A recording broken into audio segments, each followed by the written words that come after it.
Now I know how bright you all are, so if we had like a whiteboard up here and I could just have you call out some of the things that you changed, I think we'd come up with a pretty impressive list of things that you and I or River City Church would change if we had unlimited power and unlimited resources. But unfortunately, unless one of you is doing a really good job hiding out, not one of us that I'm aware of has unlimited power and unlimited resources.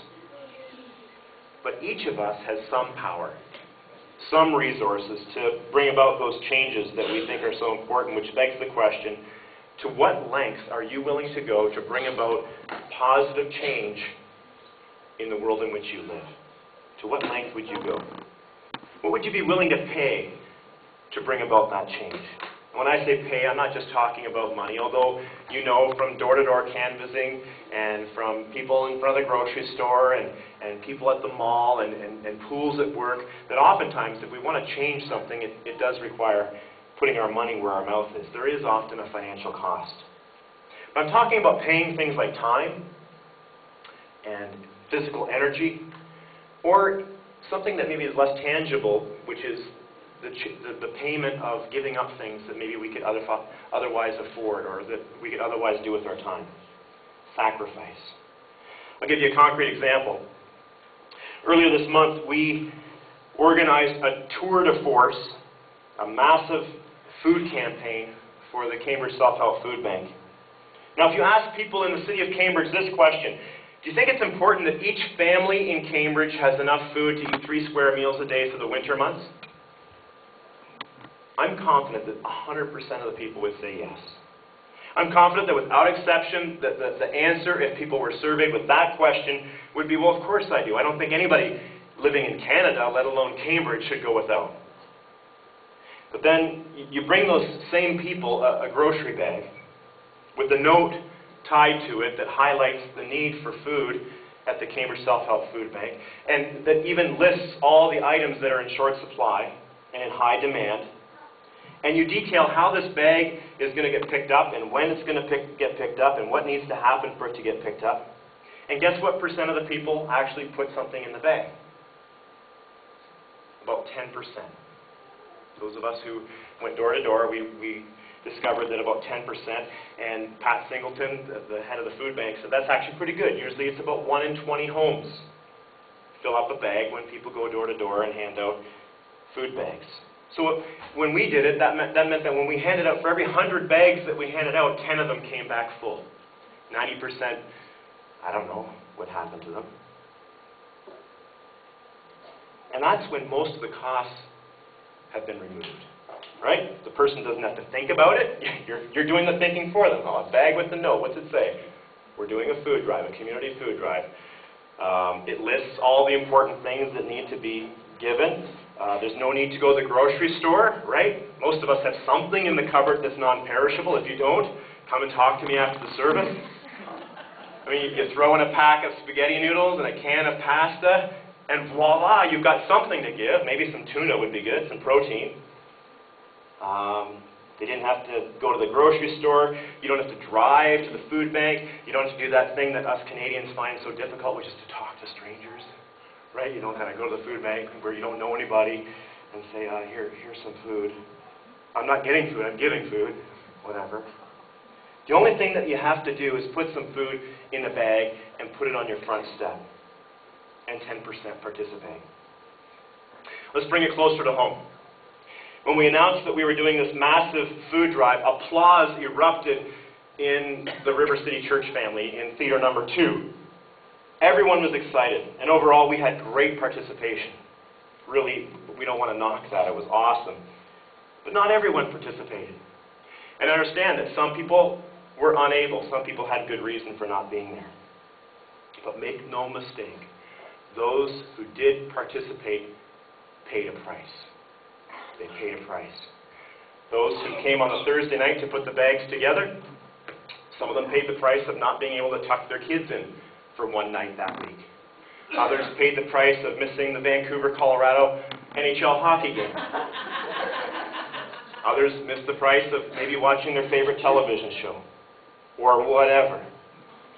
And then those who came out on the Saturday, well, they paid a price, didn't they? I mean, it was a long time the better part of the day, which meant that the time that they, like the rest of us, would have to do their errands, which everybody does on the weekend, they'd have to find another time to do. And we're usually tired on the weekend. We want to recover, and you're going door to door, handing out bags. And then there's the price of fuel, right, for your car, especially those who drove to distribute the bags and to pick them up. I talked to a number of you who said that when you went into work on Monday morning, because of all the miles you walked, you didn't have the same energy level to start your week that you normally would have. There was a price that you paid. Changing things for the better typically isn't easy. Most change, particularly positive change, doesn't come without significant risk or sacrifice. You've got to be willing to pay the price. And speaking personally, I know that sometimes when that cost of changing things for the better, something that I know needs to get changed, gets elevated, I back down and I begin to let other thoughts take their place, such that visions of sugar plums dance in my head. Right? It's always easy to find some mindless distraction to kind of get us away from thinking about getting into action. A while back, I watched an episode of This Hour with George Stroumboulopoulos, and he was interviewing Stephen Lewis, Canada's former ambassador to the UN. And part of their discussion was on this topic that I opened earlier, which is the topic of poverty. And George commented on the fact that today, perhaps for the first time in human history, we have the means to put an end to senseless starvation by poverty. The need to senseless starvation. This isn't just a pipe dream. This, according to scientific studies, is actually possible if we would coordinate our efforts and if we would work together. Well, since this hour began, George has had opportunity to interview 3 prime ministers, Paul Martin, Jean Chrétien, and Stephen Harper. And he mentioned that each of these prime ministers were decent, likable people who were interested in the whole poverty topic and starvation. And they each even expressed good intentions about doing something about it. And yet, George commented during this episode that nothing has changed. Nothing has changed. When push came to shove, these world leaders weren't interested or willing to pay the price. They weren't willing to pay the price. Now, whatever price that is, right? Less money for the military, votes in the next election, setting farmers in the prairies, who knows, right? There's a price to be paid. So the question then again is, what price are you willing to pay to bring about the changes that you think need to be brought about in the world today? The ones that we talked about with one another earlier in the service. In order to change that relationship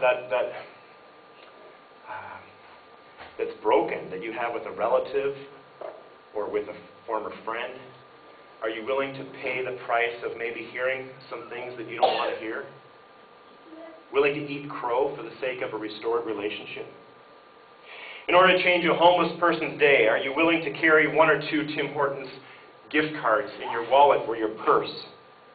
So that when you're confronted with that uncomfortable question, can you spare a dime? Do you have any change? You don't have to answer no and then walk away feeling guilty for the next 5 or 10 minutes. You can know that you made a positive change.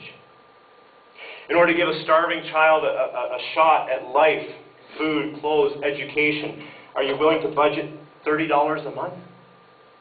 Or $1 a day? Or maybe $30 a month for every person in your household? I'm sure that you've all heard that by the projected date of the withdrawal of our troops from Afghanistan, 2011, this war will have cost $1,500 per Canadian household. And many Canadians think that price, let alone the price of life, has been too steep. But what if someone could somehow guarantee that for $5,000 a household, you could guarantee that every child growing up in Afghanistan for the next 100 years would have all the rights and opportunities and privileges that my children and your children have growing up in Canada? Would you pay it? Would you triple the amount that we've paid to this war effort if that was possible, if there was a guarantee?